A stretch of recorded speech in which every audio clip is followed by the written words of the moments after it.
Pink Your Drink is something that I wanted to start up, being a female in what is normally a very male-dominated industry in the drinks industry.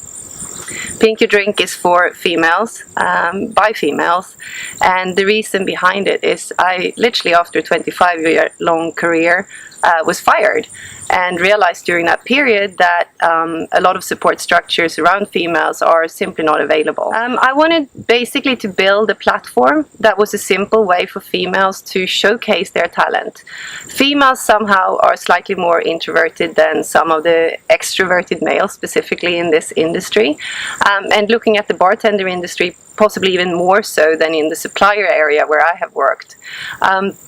And I wanted women to have a possibility to simply come forward pretty simply and demonstrate that I'm great, come forward outside of their comfort zone, which is within their bar and where they work, and be seen by others and try to highlight that talent so that others saw them and pushed them forward in their careers.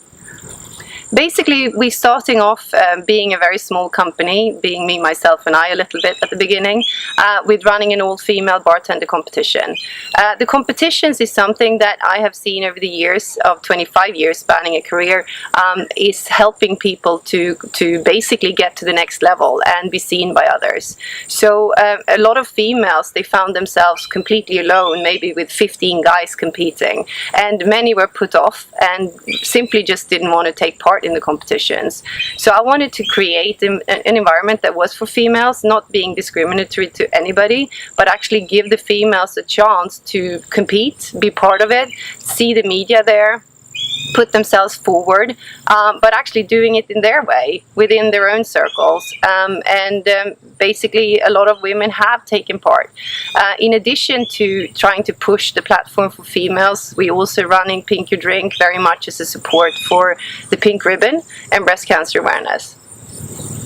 In the future, what I would like to see much more, and specifically taking the experience that I had with 3 years in court fighting the case that I was fired when I was pregnant, is very much to have pro bono lawyers, to look at things like insurances for the females. For example, if a lot of them get work injuries, because it's a very heavy job behind the bar, and they are often just simply on scheduled hours.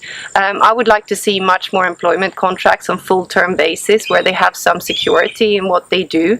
A lot of women actually depart from the industry due to these reasons. Also the fact that there are absolutely no nurseries or childcare opportunities for women that work odd hours, such as a bartender, and actually start highlighting those areas and issues, and hopefully trying to find support structures around them. I would love to see more women actually also being able to start their own bars, being much more of partnerships rather than working either on the waiting side or bartending side, and such have guardians in terms of financial pro bono work, maybe even investors that we can help in terms of strategically put business plans together and going forward, and simply being a support. And I mean, in the very long distance and very long-term future, when Rhuby is a much bigger brand and I can take on much more of these tasks, I would even like to see some kind of very private and confidential drug counseling, as the industry is a tough one, and very frequently you have to work very odd hours.